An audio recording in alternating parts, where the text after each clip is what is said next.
E aí, pessoal, como é que vocês estão? Eu sou Ivana Gibara do Tio Tim Podcast, hoje aqui para continuar a leitura do livro Vinho Novo é Melhor, de Robert Thom. Espero que você aproveite essa leitura. Vamos começar? Capítulo 15. Safari e a Tonete. Em 1959, comprei uma grande tenda verde medindo 20 metros por 40, que mostrou ser um lugar ideal para realizarmos nossas reuniões. Depois de termos armado a tenda em muitos lugares em Cape Town e nos seus arredores, parecia que Deus me estava dizendo para levar minha família numa longa viagem pela África do Sul. Meu objetivo era alcançar um lugar chamado Tonete, a cerca de 2.000 quilômetros de distância, num canto do nordeste longínquo da África do Sul. Era uma área de densas trevas espirituais, onde o povo se consultava com feiticeiros e adorava demônios. Quando casualmente sugeri a Joyce que ela e as crianças também iam, os rostos de todos se iluminaram de satisfação. "Que ideia excelente!" exclamou Joyce. "A que distância iremos?" 2.000 a 2.100 quilômetros, um lugar chamado Tonete, nas proximidades do Parque Nacional Kruger. "Mas esse não é o país dos leões, não é?" Ela parecia assustada. "Sim, país das cobras também. Eu pensaria em lugares melhores para ir acampar." "Mas nenhum seria tão emocionante, querida", provoquei-a. Os meninos começaram a tagarelar ao mesmo tempo. Leões e cobras pareciam emocionantes para eles. Mas Joyce não estava tão calma. "Vai sair tudo bem", garantia ela. "Não viajaremos através do parque e assim haverá perfeita segurança." "Está bem", disse ela resignadamente. "Se Deus quer que vamos até lá..." Assim, na semana seguinte, Joyce e eu e nossas 6 crianças novas, tínhamos 8 na ocasião, nos comprimimos dentro do nosso Chevrolet amarelo e ouro e rumamos para o norte, levando a reboque nossa tenda e nosso gerador. Foi uma viagem longa e cansativa que levou vários dias. À noite parávamos na estrada e armávamos uma pequena barraca que trouxemos para acampar. Ao clarear do dia, tínhamos de estar todos de pé para a primeira refeição preparada ao calor de uma fogueira, prontos para a nova etapa. Quando finalmente adentramos a aldeia nativa de Tonete, isso no 4º dia de viagem, pessoas negras vieram correndo de todo lado para ver a maravilha de ouro. Gostavam especialmente das partes cromadas e passavam os dedos com deleite, papagueando entre si numa linguagem que eu não compreendia. Haviam-me dito que existia uma mulher missionária trabalhando em Tonete, senhorita Stacy, que servia sob a direção da Junta de Missões das Assembleias de Deus britânicas. Eu e Joyce estávamos ambos ansiosos por encontrar a senhorita Stacy e ver o que poderíamos fazer para ajudar. Tivemos algumas dificuldades em fazer os nativos compreenderem o que desejávamos, mas quando mencionamos o nome Stacy 3 ou 4 vezes, seus rostos se iluminaram e se movimentaram para que os seguíssemos.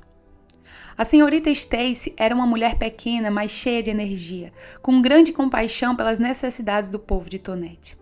Logo que soube quem éramos, bem como porque tínhamos vindo e que possuíamos uma tenda e um gerador elétrico, ela ficou muito contente. "Isso é uma resposta às minhas orações", disse ela com um rosto resplandecente. "A obra aqui cresce devagar, apenas um convertido de vez em quando. Mas o que precisamos é outra maneira de alcançar muitos de uma só vez." "Bem", disse eu, "vamos armar a tenda e ver o que acontece. Predigo que estaremos lotados em todos os cultos." "Assim eu creio", disse ela. "Deus vai dar-nos um reavivamento." "A propósito", falei, "pode fornecer-nos um intérprete?" "Sim", respondeu ela, "temos um moço. Chama-se Daniele. Vou pedir-lhe para ajudar." Oramos juntos por alguns minutos, dando graças a Deus por nos reunir e pelo reavivamento que ele ia mandar. Então saímos à procura de uma clareira grande bastante para nela armar a grande tenda. Não foi difícil. Até os meninos trabalharam com afinco para ajudar, e à tardinha já tínhamos a tenda armada e os fios elétricos estendidos. Grandes grupos de nativos rodeavam pelas imediações movidos pela curiosidade, vendo-nos trabalhar. Pedi à senhorita Stacy que lhes falasse acerca dos cultos que seriam realizados.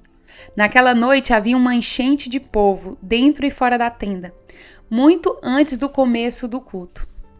Quando pus em movimento o gerador e a luz brilhou, todos gritavam de alegria. Quando chegou o momento de eu pregar, Daniele estava ali ao meu lado. Assim que começamos, senti que a senhorita Stacy havia feito uma sábia escolha. Cada pronunciamento que eu fazia era interpretado com grande poder e unção. Às vezes as lágrimas rolavam pelas suas faces enquanto ele falava. Quando fizemos o apelo, muitos dos nativos atenderam, aceitando Jesus Cristo como seu Salvador. Também oramos pelos enfermos durante aquelas reuniões. Daniele orava comigo e, o amor e a compaixão de seu coração fluíam. Depois do culto, falei à senhorita Stacy: esse rapaz, Daniele, jamais vi algo como ele. Nasceu ele num lar missionário ou conseguiu ele aquele poder de outra fonte? Não, irmão Tom, respondeu a senhorita Stacy. Daniele nasceu aqui mesmo no sertão. Seu irmão é missionário a cerca de 10 quilômetros daqui, mas Daniele teve muito mau começo. Sim? O que a senhorita quer dizer? Ele estudou durante 5 anos para ser feiticeiro. Feiticeiro? É incrível! Como se tornou crente? Bem, essa é uma história interessante. Na noite em que, terminado o preparo, devia receber o título de feiticeiro, seria a meia-noite de um sábado. Os instrutores disseram a Daniele que Satani entraria nele 24 horas depois. Quem é Satani? Interrompi. Esse é o nome nativo para Satanás. Eles lhes disseram que Satani viria como uma chama de fogo e tomaria posse dele. Ele devia estar fora de sua choça à meia-noite, e quando visse o fogo vindo, devia abrir a boca e Satã entraria nele. E isso lhe daria poderes sobrenaturais, suponho. Sim, eles lhe disseram que ele receberia o poder de vida e de morte. E o que aconteceu então? Bem, na noite seguinte ele fez como lhe foi determinado. Pouco antes da meia-noite saiu e ficou de pé na escuridão, diante da choça, esperando o fogo aparecer. Enquanto esperava, começou a sentir medo. Pensava em seu irmão missionário que o tinha advertido repetidas vezes acerca do poder de Satã. Quanto mais esperava, maior era o medo. Sou capaz de apostar que o irmão estava orando por ele, comentei. E estava. Ele contou-nos depois.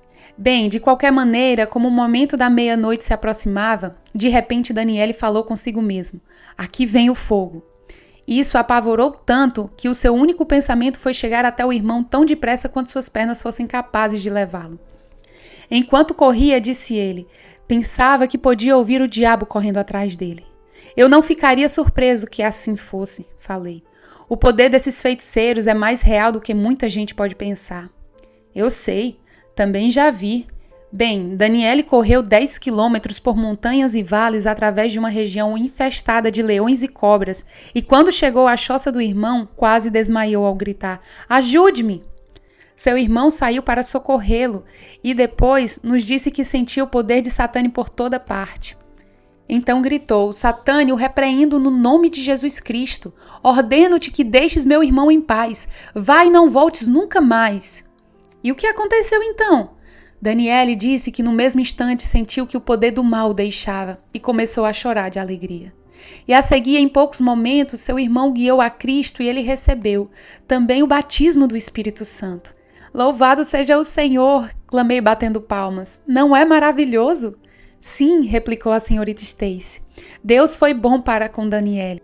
Ele será uma grande bênção nesse reavivamento. Mais tarde, naquela noite, Joyce, eu e os filhos nos acomodamos para uma noite de descanso em nossa pequena barraca que media 5 por 3 e por 2 metros. Dormimos naquela barraca todas as noites. Os meninos levavam as coisas na brincadeira, achando engraçado estarmos ali acondicionados como sardinhas em lata. Mas havia tantas mudanças e reviravoltas que de manhã a gente se perguntava de quem era o pé que estava entrando em nossa boca.